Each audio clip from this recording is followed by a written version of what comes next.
I don't see that happening here. I see these two sides headed towards a divorce in time.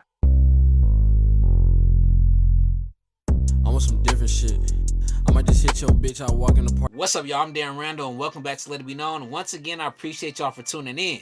We got breaking news coming out of Dallas, Texas. The Dallas Cowboys are trading NFL superstar Micah Parsons to the Green Bay Packers in exchange for Kenny Clark and 2 first-round picks. And honestly, this is one of the biggest trades in NFL history. I'm hearing fans compare it to the Lakers trading for Luka Doncic. And before we dive too deep, can we just take a minute of silence for Cowboys fans all across the world? Oh, hell no! Hell no! Whoa! So this is something I think no one could say they seen coming. Since joining the NFL, Micah Parsons has been one of the best defensive players in football. He was selected as the 12th overall pick in 2021's draft, and his production on the field has been impressive to say the least. He's an NFL Defensive Rookie of the Year, 4-time Pro Bowler, 3-time All-Pro, and is only one of 2 players to record 12 sacks in each of his first 4 seasons. So you would think paying a player of this caliber and the leader of your defense would be a no-brainer, but in Jerry world, anything is possible. According to Jerry Jones, it all started in March 2025 when Jerry Jones agreed to a handshake agreement with Micah Parsons surrounding a new contract. The deal was supposedly make Micah the highest paid non-quarterback in NFL history. However, Micah never took these conversations as an official agreement, and he wanted his agent David Malugela to be involved in contract negotiations. Only problem is Jerry wanted no parts of that, which is strange because it almost felt like Jerry wanted to take advantage of Micah and leave out all representation.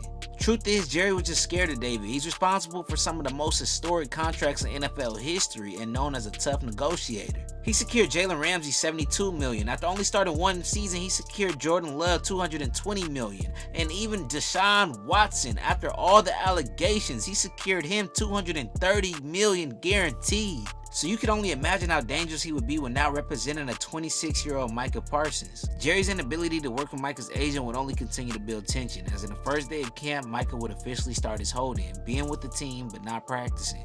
For weeks, it would be no movement in contract negotiations, and after Jerry Jones would publicly criticize Micah Parsons, he had had enough of it. He would go to social media airing out his official trade request, stating, "After repeated shots taken at myself, I no longer want to play for the Dallas Cowboys." But like we figured he would do, Jerry quickly shut down any noise of a trade happening and suggested it was just a negotiating technique and a process to get a deal done. The weird thing about this whole situation, but not surprising at all considering you're dealing with Jerry Jones, is just how public it got. We've seen long standoffs like in CeeDee Lamb and Dak Prescott's contract, but it's fair to say it was limited information to ever come out about the two.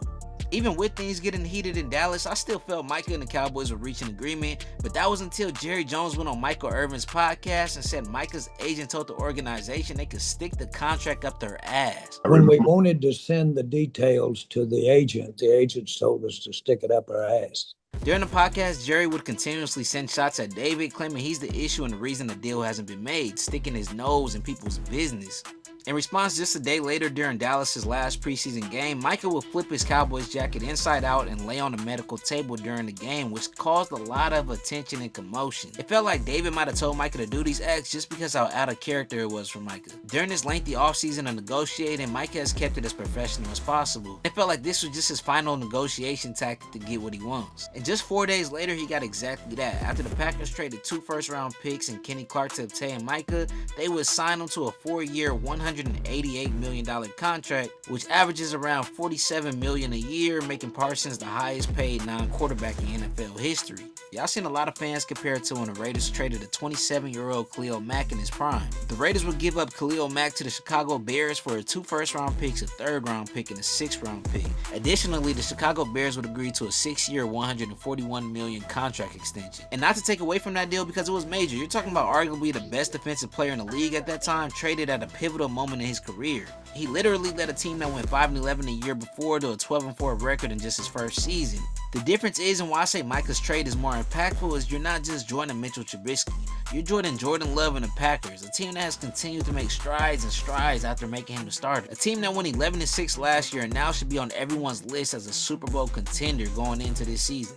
I see this trade as an ego trip from Jerry Jones. He allowed business to become personal and lost one of the best players the Cowboys have had in the last 10 years. So let it be known below, who do you feel the winners and losers were of this trade? And as always, subscribe for more. We gone.